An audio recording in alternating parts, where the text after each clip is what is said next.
Good day, everybody, and welcome to another edition of the Military and Foreign Affairs Network. I am your host, the voice of reason. Today is day 16 of the ongoing war between the Russian Federation and Ukraine.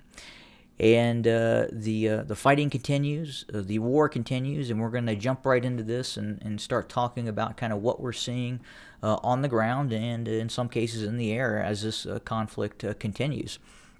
So the big news right now is that at least mainstream media reports that, and other intelligence assets report that this long column of Russian armor, supply trucks, and what have you, to the northwest of Kyiv, is now reportedly breaking up into smaller units as it continues to try and circumvent Kyiv and seal off Kyiv from the on the western bank of the Dnieper River.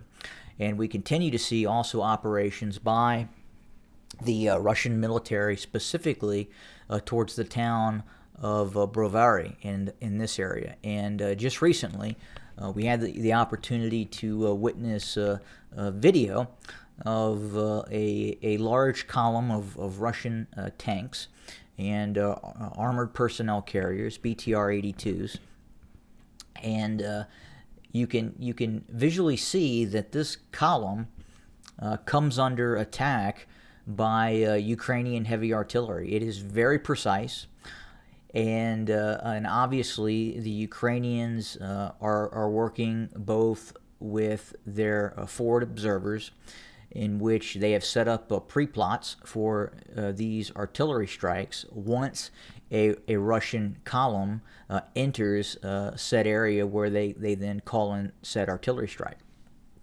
But again, the Russians are facing great difficulty in this conflict, obviously, from what both outside media sources are reporting, and quite frankly, a lot of visual evidence on the ground that indicates the Russians are indeed taking some very significant casualties. And one of the big issues for the Russians is obviously that Western equipment, but it's just not the Western equipment that was given to the Ukrainians. The Western equipment, the in-laws, the javelins are really kind of force multipliers and allow some of the other equipment that the Ukrainians have possession of to also work very well.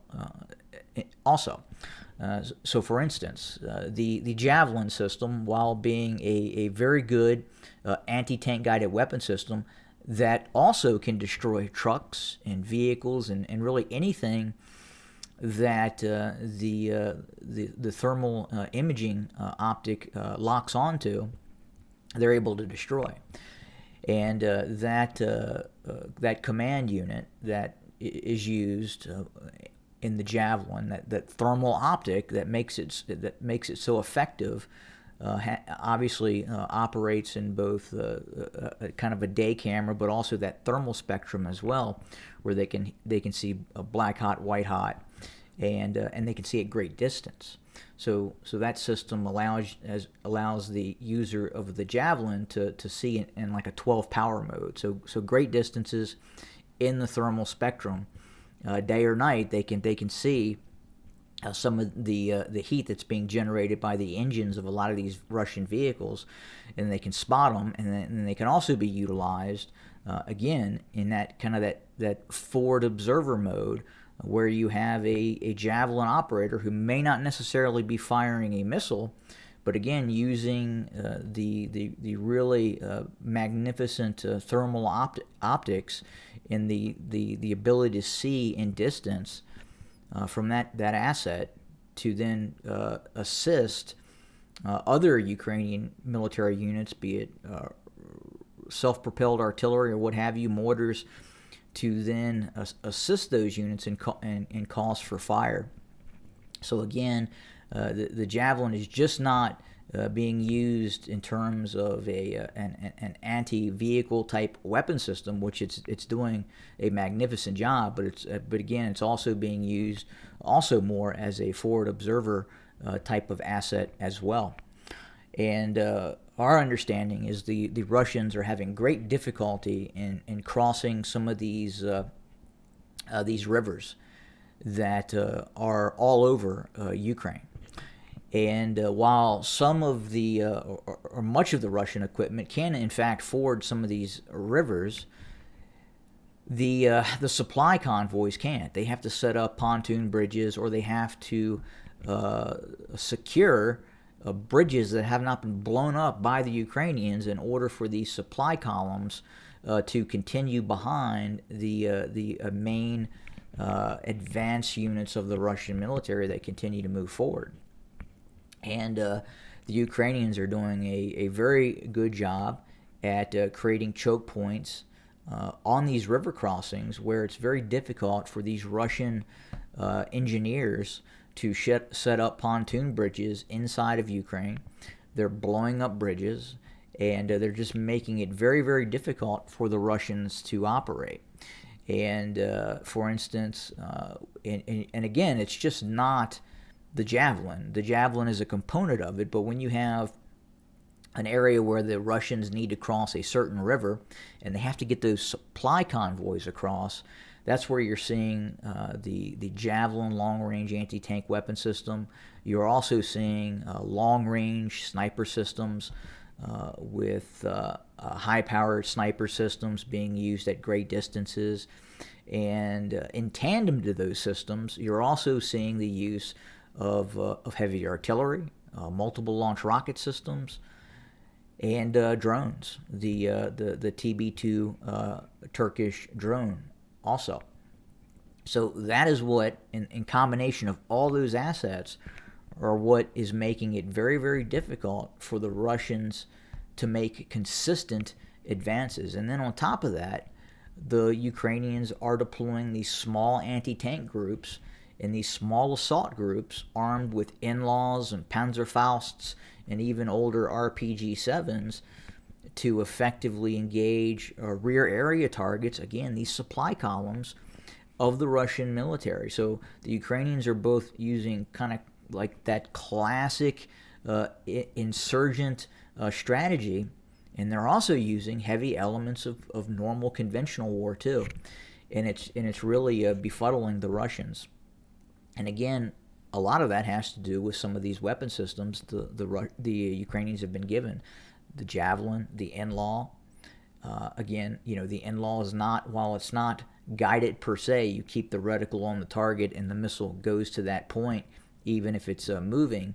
It's very, very accurate in which you just put the reticle on the target, and if you're within 600 meters, even out to 800 meters, I hear, that In-Law is going to go to that line of sight point in impact, whereas the Russians utilize the RPG-7, and again, that's really reliant on the skill of the user. And usually the effective range of an RPG is about 300 meters. So the In-Law doubles that effective range, effectively out to 600 meters, and is much more accurate than a RPG-7, and also has the ability to have that top attack mode with that magnetic sensor, which then blows up over the top of the tank or armored fighting vehicle, sending that molten jet down into that vehicle, thus destroying it. But that is the challenge that the Russians are having right now in terms of winning this war. The Russians continue to do well in terms of the deployment of some of their systems, such as cruise missiles and the Iskander system, and they are using their own drones in a manner in which they're able to scout out and use those drones in a reconnaissance effort to then bring to bear their heavy artillery. And in some cases, they're using some of their newer guided artillery rounds, in which a forward observer can laser designate a Ukrainian target, and then that 152 millimeter artillery round goes directly to that aim point, much like the American guided 155 millimeter Copperhead that the United States uses as well. But again, the idea that the Russians are going to seize control of Kyiv anytime soon, I think simply is not going to happen. I think we're looking well beyond 30 days before Kyiv is secured, if it is even ever secured at this point. Again, that large column to the north apparently is looking to kind of spread out, and again, we think what is happening is that it is continuing to try and circumnavigate basically a wide of arc as it possibly can around Kyiv, because the closer it gets to Kyiv in those built up areas near Kyiv, that's when they're coming under this blistering attack by these anti-tank guided weapon systems and artillery, and it's taking a toll on the Russians. But I guess the question is even if the Russians do cut off Kyiv, how long are they going to be able to stay in those positions? Because they're going to be facing enemy forces to their front towards Kyiv, and they're also going to be dealing with Ukrainian forces coming from their rear as well. So the Russians, in reality, will probably find themselves surrounded when they, in fact, surround Kyiv. I hope that makes sense. And that's going to be an incredibly tactical disadvantage for the Russians. And I'm wondering if at some point the Russian General Staff decides to call it a day in terms of its operating near Kyiv, pull those forces out, and then look to reapply those forces in other areas of the country where they've been more successful. Now, with that being said, they're kind of running into the same thing in some of these other larger cities, such as Kharkov over here in the east, and then obviously Mykolaiv in the south as well. But the large cities in the Ukraine, in which the Ukrainians are fighting from, these large cities are in abundance. And I know we've been talking about the possibility that the Russians could make a move on Odessa. Again, I think they're going to have to secure that crossing point across the Bug River, and then move south, and then that would allow for possible amphibious invasion. But quite frankly, I think that's off the cards right now. I think the idea of an amphibious operation against Odessa is something that's not going to occur. It would be very, very difficult and very, very bloody, quite possibly, for the Russians. And again, it's at a high risk, high reward.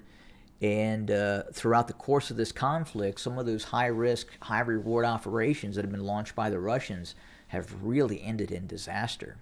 So again, I don't think it's going to be to their advantage to try that. I think more likely than not, if they still have those naval infantry forces deployed on amphibious ships, I think they're probably going to offload them in a secure port, and then have them move on over ground as normal motorized rifle units. I don't think at this point we'll see an amphibious operation, especially near Odessa. Odessa is fortified and is just as probably well defended as Kharkov to the northeast.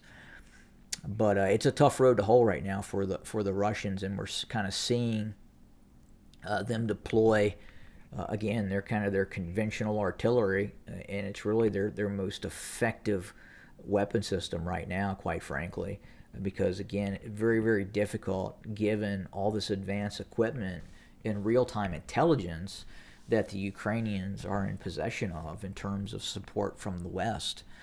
And again, we're not really seeing the Russians take initiative. I know there had been some reports that a lot of the Ukrainian forces in the eastern separatist areas facing off against the Donetsk and Luhansk separatist forces had been, in fact, pocketed. But we don't believe that's the case. I believe the Ukrainians still have the ability to move fairly effectively from eastern Ukraine to western Ukraine, and outside of the risk of being attacked by tactical aircraft, which indeed they are. But at the same time, the Russians continue to lose aircraft to Ukrainian air defense systems. And again, long-range artillery is the Russians' best weapon at this point. And you have to look at this and then ask yourself really kind of what's next. Because I don't think, just kind of looking at the battlefield and the way the Russians have been deploying, it doesn't look like they thought this out very well. And I think they quite possibly, some of these units felt, or at least the high command of the Russian military thought that some of these Ukrainian units were going to fold up rather quickly. But the problem is they're fighting. And the most success the Russians have is again in the south, coming out of Crimea. But even now, those forces are still running up against tenacious resistance as they approach these cities. And again, that's kind of why you're seeing when the Russians engage these Ukrainian military assets in these cities, that's where you're seeing these civilian casualties. And the Russians really don't have no choice. They can seal these cities off, but as the Russians move around these cities, they're still coming under attack by Ukrainian artillery that's positioned in those cities. Again, case example was over here on the east bank of the Dnieper River. We saw that Russian column come under attack by that what looks like 152 millimeter artillery. And again, in all likelihood, that artillery is based in the suburbs of Kyiv. And so again, those effective calls for fire have to be reduced and eliminated. And the only way to do that is for the Russians to use their counter battery radar to detect where that artillery comes from, and then counterattack with their own artillery. And that's what they're doing. That's what's leading to these civilian casualties that you're seeing. But that's kind of what we're seeing on the ground right now.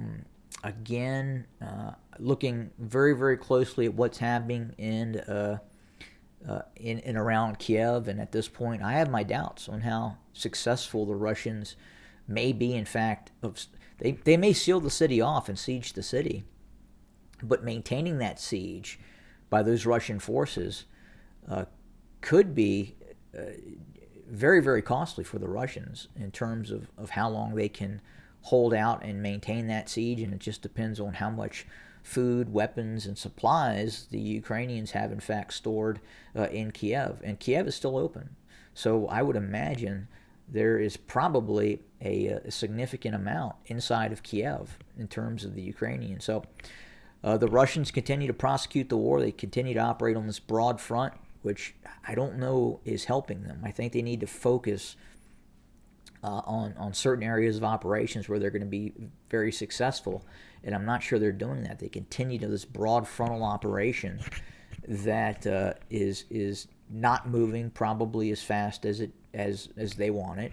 Again, we're still early in this. I mean, again, day 15, day 16, but they are, meaning the Russians, they're struggling, and it's tough. And again, a lot of that has to do both with Western equipment and Western intel, and the tenacity that the Ukrainians are currently fighting with. But that's what we have. We'll have more very, very soon. Have a good day, everybody.